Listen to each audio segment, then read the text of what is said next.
Dalam pernyataan terbaru, Dede mengaku bersalah karena memberikan keterangan palsu atas arahan dari Aep dan Ibtu Rudiana. Hal ini disampaikan bersama Otto Hasibuan, kuasa hukum terpidana kasus Vina dalam konvers sore ini. Dede mengaku siap dengan segala risiko yang terjadi.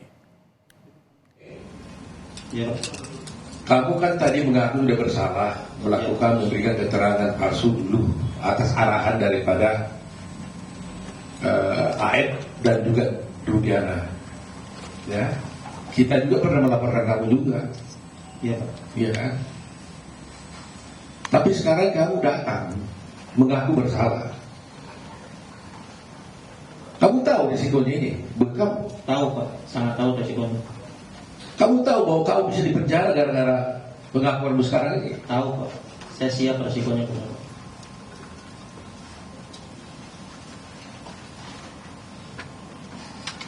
7 orang ini di dalam penjara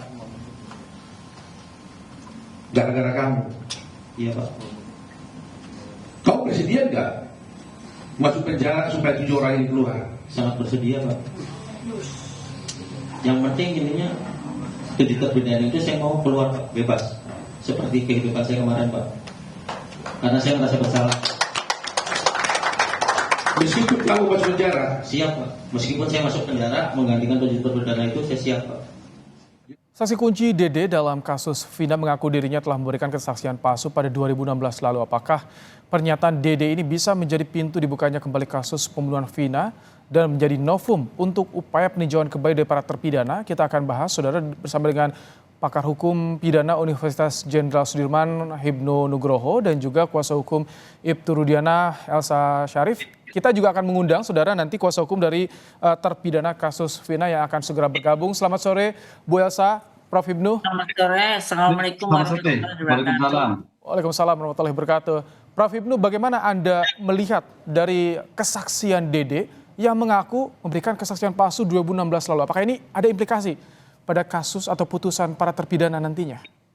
Ya, ini kan kesaksian disampaikan di luar sidang. Sedangkan kesaksian pada waktu itu disampaikan dalam sidang. Kesaksian dalam sidang itu sudah disumpah loh Mas. Satu. Kedua, dia syarat formil materialnya tahu. Syarat formilnya apa? Dia menyampaikan sumpah. Dan saya kira sumpah itu sudah disampaikan berkali-kali bahwa menyatakan akan memberikan keterangan yang sebenarnya di hadapan kitab suci. Kedua, mengenai apa yang ia lihat dia sendiri. Satu, itu syarat keberadaan saksi. Sekarang pertanyaannya, apakah satu saksi cukup? Oh enggak. Saksi bernilai apabila keterangan satu saksi dengan saksi yang lain. Satu saksi dengan keterangan-keterangan bukti yang lain. Konfrontasi dalam pembuktian itu, saya kira hakim juga melihat secara komprehensif. Kenapa saya hakim melihat komprehensif? Karena putusannya seumur hidup, Mas. Saya melihat seorang hakim majelis memutus seumur hidup itu sesuatu yang berat loh. Apa iya kena tipu palsu hanya seseorang? Ini yang kita harus lihat secara objektivitas. Kalau ragu-ragu pasti hukumnya juga seperti itu. Disinilah saya kira kita harus melihat secara objektif majelis yang kita memutus ketika itu melihat suatu persidangan yang saya kira melihat suatu komprehensif bukti yang disampaikan. Prof. Hibnu, yang ditemukan. Maaf saya potong, tapi ini Dede, Aep dan juga Ibtu Rudiana dilaporkan ke Barreskrim. Artinya Dede ini kemungkinan akan bisa dipanggil ke Barreskrim nanti memberikan kesaksian yang saat ini ia kemukakan. Apakah itu akan berpengaruh? Ya, bisa berpengaruh, bisa tidak. Tidak berpengaruh kalau tidak didukung bukti yang lain. Tadi saya katakan, dalam suatu nilai bukti tidak berdiri sendiri. Dalam nilai bukti harus berkaitan dengan yang lain. Tidak berpengaruh, tidak berkait. Berpengaruh kalau sampai Dede, Aep itu melakukan bukti-bukti yang lain. Jadi hanya disampaikan dalam podcast, tapi bukti yang lain apa? Bukti fisiknya apa? Keterangan yang bagaimana? Korelasi yang terjadi seperti apa? Itu harus dilakukan. Jadi tidak bisa hanya menyampaikan seperti itu, Mas. Disinilah saya kira nanti testimoni itu tidak akan berguna ketika tidak didukung bukti-bukti yang dituangkan oleh Dede atau yang ditemukan Dede di persidangan ketika itu. Baik, Bu Elsa, dengan mulai banyaknya gelombang kesaksian-kesaksian yang kini mulai menunjukkan Ibtu Rudiana, bagaimana kuasa hukum merespon? Apa upaya yang akan dilakukan oleh kuasa hukum dalam waktu dekat soal ini, Bu Elsa? Ya, saya kan akan menjelaskan bahwa dari awal pembunuhan ini berencana dan kemudian secara kejam mereka merekayasa seolah-olah terjadi kecelakaan. Jadi ini luar biasa kejahatannya ya. Dan kemudian sehingga sempat dikubur dulu tanggal 27 kejadian, tanggal 28 dikubur, setelah dipikir dilihat barang bukti, motor tidak ada yang rusak, helm sengaja dipakaikan juga bagus, handphone bagus. Jadi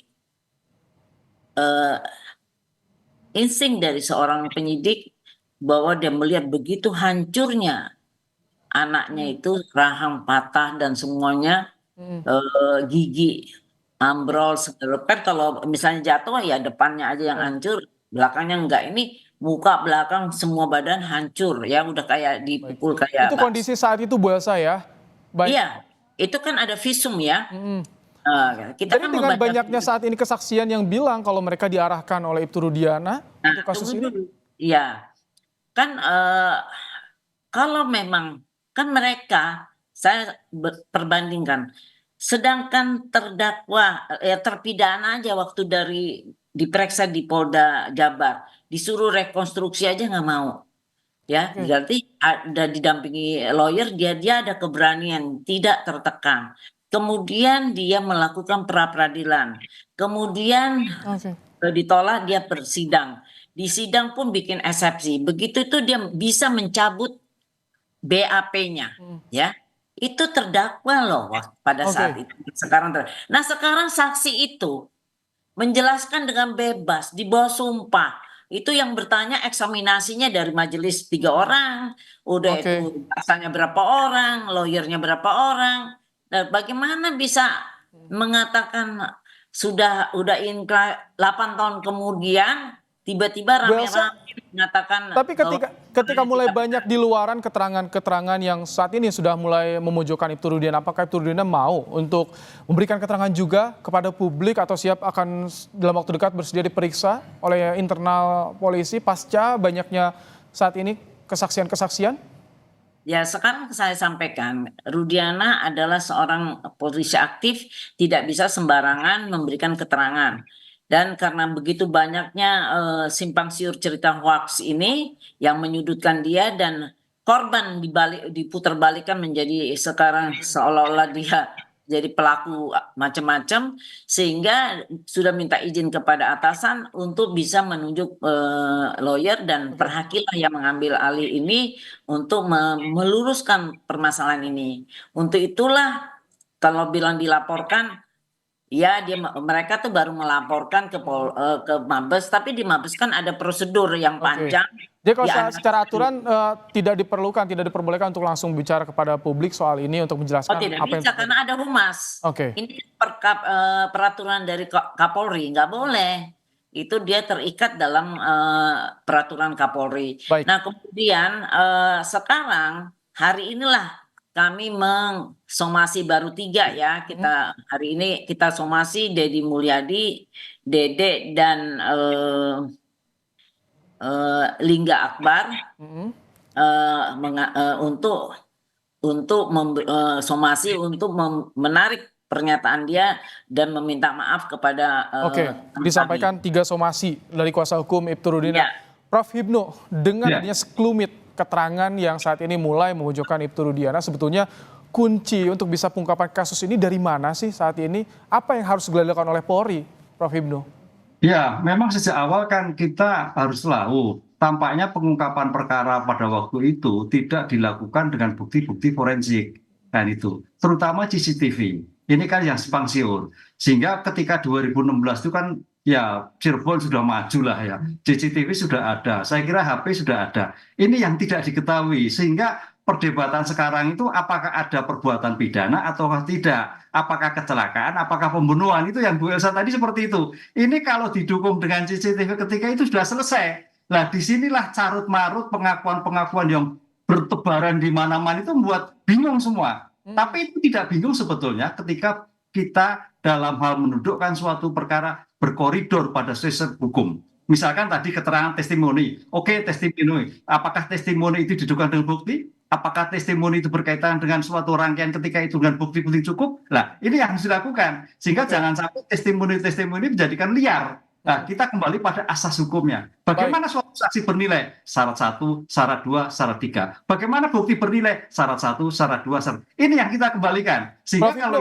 dikali betul. Gitu. Baik, ini kan sudah ada instruksi dari Kapolri.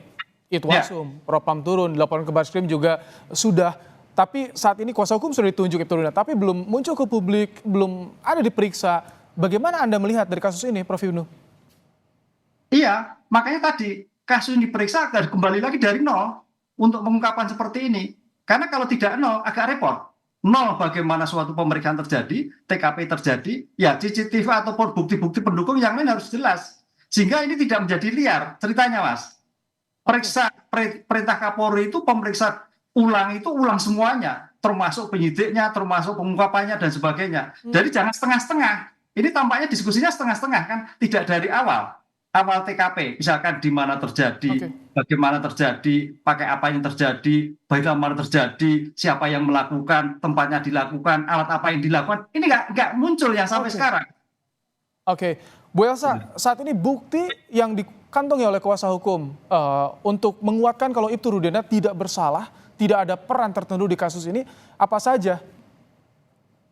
Banyak sekali, dan saya sudah bikin flowchart kasus ini sendiri ya. Jadi saya sudah yakin bahwa klien saya tidak melakukan itu.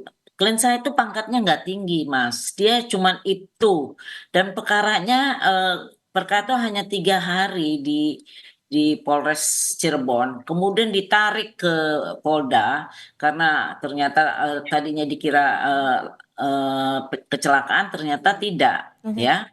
Dan terus pengangkatan jenazah yang sudah dikuburkan, terus di 9 hari kemudian itu perintah semua dari Polda. Kalau soal intervensi pada saat penyelidikan itu bagaimana? Karena kan Ibtu Rudiana memegang bidang narkoba, tapi masuk di ranah reskrim, itu banyak pertanyaan seputar itu.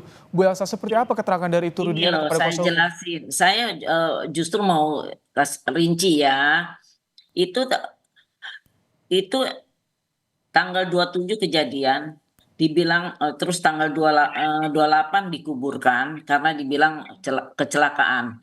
Setelah itu, setelah dilihat tidak masuk akal, kemudian dapatlah berita dari AEP dan Dede bahwa ada terjadi kejar-kejaran, lempar batu dan segala rupa terhadap motor yang ini dikendarain. Dan jangan pikir masih selain Aib dan Dede, masih ada lagi saksi-saksi lain yang mengetahui bahwa terjadi ada kayak tawuran itu, ya. Ini Ada saksi lain. Atasan dari Ibtu Rudiana apakah sempat diperiksa juga yang bertanggung jawab langsung? Saksi-saksi lain. Enggak, atasan Ibtu Rudiana yang menangani kasus saat itu, apakah juga pernah diperiksa juga internal oleh Polri? Kemarin ini kan diperiksa semua, asistensi dari Mabes Polri, Kompolnas, semuanya sudah turun, dan karena menerima dari banyak masalah-masalah viral ini, Ya. Rudiana sudah diperiksa di Propam. Tapi itu berdasarkan BAP 2016, Bu Elsa ya?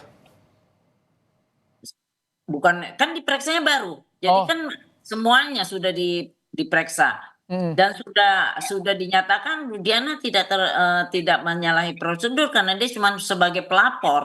Dan juga di Polres Cirebon itu hanya 3 hari. Kemudian ditarik di Polda. Seluruhnya adalah penyidikan di Polda. Nah, kita jangan bicara Rudiana aja ya. Karena kalau dicabut, sekarang ini kita sibuk mengamankan saksi-saksi kunci. Boleh dicabut satu-satu saksi kita. Tapi kan tidak semuanya mau mencabut. Dan kemudian kalau memang benar si Dede itu atau Linda Akbar bilang dia memberi keterangan palsu, kan dia dalam keadaan bebas. Setelah itu kenapa baru sekarang dia baru nyambut-nyambut setelah viral? Oke, kami tangkap. Ada sudah disampaikan juga ya, somasi oleh kuasa hukum, gitu loh. yang ini harus dijawab oleh tadi 3 pihak tadi. Prof. Ibnu, dengan banyaknya saat ini simpang siur, singkat saja, bagaimana Itwasum, Propam, dan Bareskrim dalam bertindak untuk saat ini agar terungkap terang, Prof? Ya, saya sepakat dari Bu Elsa tadi bahwa ini bukan seorang Ibtu Rudiana, tapi adalah penyidikan. Penyidikan itu adalah institusi. Nah, itu. Siapa institusi yang dilakukan? Memang pada waktu itu mungkin Ibtu Rudiana. Ingat loh, seorang polisi itu adalah dalam konstitusi sebagai penegak hukum, sebagai pengayom, pelindung, penegak hukum. Sehingga pangkat apapun itu sebagai polisi. Nah, kebetulan ini polisi sebagai korban, kan gitu. Oleh karena itu, dengan pangkat apapun sebagai penegak hukum, wajib menyerahkan kepada penyidik yang berwenang. Oke. Nah, dalam hal seperti ini saya kira lembaga, siapa Polda Jawa Barat yang melihat bahwa sejauh mana profesionalisme penanganan perkara tersebut.